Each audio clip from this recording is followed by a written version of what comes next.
Euroopa andis just Vladimir Putinile tugeva hoobi. Budapestis avas Viktor Orbáni kaotus tee muutusele, mis mõjutab otseselt sõda Ukrainas. See vabastab miljarditesse ulatuvad rahalised vahendid, kiirendab sanktsioone Moskva vastu ja nõrgestab üht kõige kasulikumat poliitilist silda, mida Kreml veel Euroopa Liidus hoidis. Sel laupäeval 2026. aasta 25. aprilli lakkas Ungari olemast Euroopa suur pidur Kiievi vastu ja muutus punktiks, kus Vene strateegia sai tõsise tagasilöögi. Euroopa Liit kiitis ametlikult heaks 90 miljardi euro suuruse laenu Ukrainale ning ka 20. sanktsioonipaketi Venemaa vastu. Ja kokkulepe sündis just pärast seda, kui Ungari uus juhtkond tühistas veto, mis oli selle meetme blokeerinud. Ma räägin sulle sellest kõigest kohe, aga praegu tahad sa kindlasti kanalile tellijaks hakata, et olla hästi informeeritud. Reaalajas info, parima kvaliteediga. Sellist ajakirjandust pole varem nähtud. Usaldusväärsuse standardiga Milson Alves News. Pööre algas valimiskastides. Peter Magyar, CISA partei juht, alistas Viktor Orbáni 2026. aasta 12. aprilli parlamendivalimistel. Orbán, kes oli valitsenud 16 aastat, kukutati pärast valimisi, mida iseloomustas tugev rahva osalus ja kasvav vastumeelsus tema võimustiili suhtes. Reuters teatas, et Tissa võitis Euroopa Liidu pooldajana, samal ajal kui Orbán lahkus valitsusest pärast aastaid kestnud hõõrumisi Brüsseliga, süüdistusi demokraatia nõrgestamises ning lähedasi suhteid Venemaa ja Hiinaga. Mõju ei piirdunud ainult Ungari piiridega. Orbáni kaotus mõjutas otseselt Putinit, sest Ungari peaministrit peeti peamiseks sisemiseks takistuseks Ukraina kasuks tehtud otsuste vastu. Aastaid on Budapest blokeerinud abipaketi, viivitanud sanktsioonidega ja kasutanud vetoõigust, et sundida järeleandmisi. Nüüd, kui Magyar on poliitilises juhtimises, kaotab see mehhanism jõudu. Ja kui Ungari blokaad kaotab jõudu, saab Euroopa Liit hoogu juurde. Esimene märk tuli kiiresti. 23. aprillil 2026 kiitis Euroopa Liit ametlikult heaks 90 miljardi euro suuruse laenu Ukrainale ning ka 20. sanktsioonipaketi Venemaa vastu. Reuters teatas, et see raha peaks katma umbes 2/3, mis tähendab, et Euroopa Liit peab Venemaale pakett Venemaa. Sellest rahast on osa suunatud sõjalisele valdkonnale ja osa olulistele teenustele. Kokkulepe saavutati pärast seda, kui Ungari võttis oma veto tagasi. Budapestis Euroopa Liit maksab sanktsioonid Venemaa vastu. Venemaa. Seda takistada on otsustava tähtsusega. Putini sõda ei lõpe ühe päevaga. Kuid struktuur, mis hoidis Moskvat Euroopas poliitiliselt pinnal, tõi kaasa šoki. Ilma Orbánita kui usaldusväärse tõtkena suudab Euroopa Liit vabastada ressursse, kehtestada sanktsioone ja arutada Ukraina integratsiooni väiksema sisemise sabotaažiga. Euroopa Liidu nõukogu teatas, et 90 miljardi euro suuruse laenu väljamaksed võivad alata juba 2026, aasta teises kvartalis. Kiievile saabub see raha kriitilisel hetkel. Ukrainal on vaja hoida riik töös, maksta põhiliste teenuste eest, toetada oma kaitset ja suurendada sõjatööstuse tootmist. Euroopa pakett ei ole lihtsalt tavaline rahaline abi. See näitab, et Brüssel võtab sõja eest rohkem vastutust. Just siis, kui Moskva üritas panustada lääne väsimusele, oli Putini arvutus lihtne. Oodata, et Euroopa jaguneb, väsib ja taandub. Orbáni langus näitas vastupidist. Ungari oli sõjaliselt väike, kuid poliitiliselt väga väärtuslik Moskvale. Orbán ei kujutanud endast ohtu. Tema mõju oli mujal, Euroopa Liidu läbirääkimiste lauas.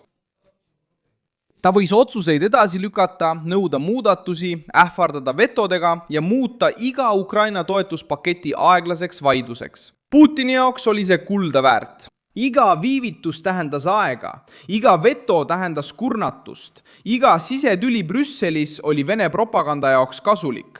Nüüd on see instrument kõikuma löönud.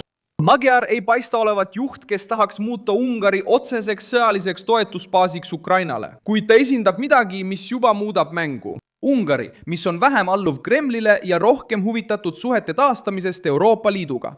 Associated Press teatas, et Magyar lubas taastada demokraatlikud institutsioonid, võidelda korruptsiooniga ja pöörata tagasi Orbáni poliitikat pärast laiaulatusliku parlamendi enamuse saavutamist. Ja siis muutub löök veelgi tugevamaks. Orban ehitas oma võimu üles hirmu ärakasutamisele, poliitilisele kontrollile ja vastasseisule Brüsseliga. See hoiak meeldis Kremlile, sest see nõrgestas Euroopa ühtsust. Kui bloki sees olev valitsus kordas argumente, mis olid lähedased Venemaa huvidele, sai Moskva endale reklaamipinna.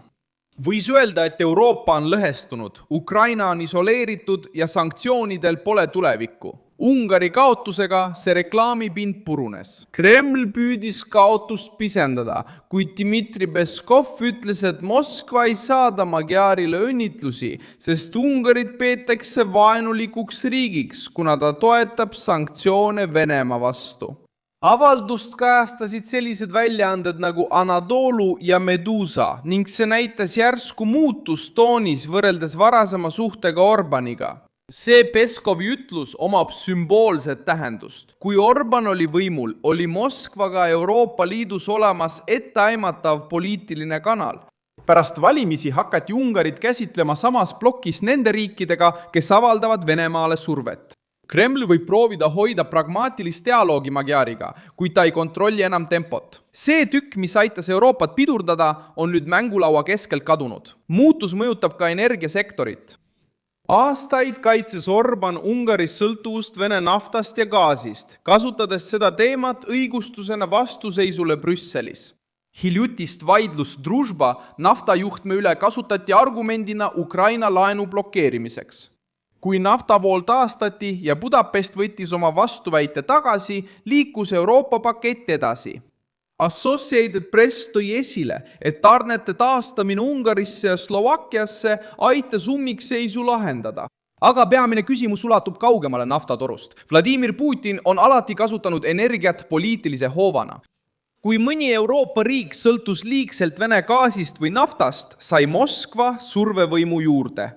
Orban nõustus selle mänguga ja muutis selle veelgi Brüsseli vastaseks retoorikaks.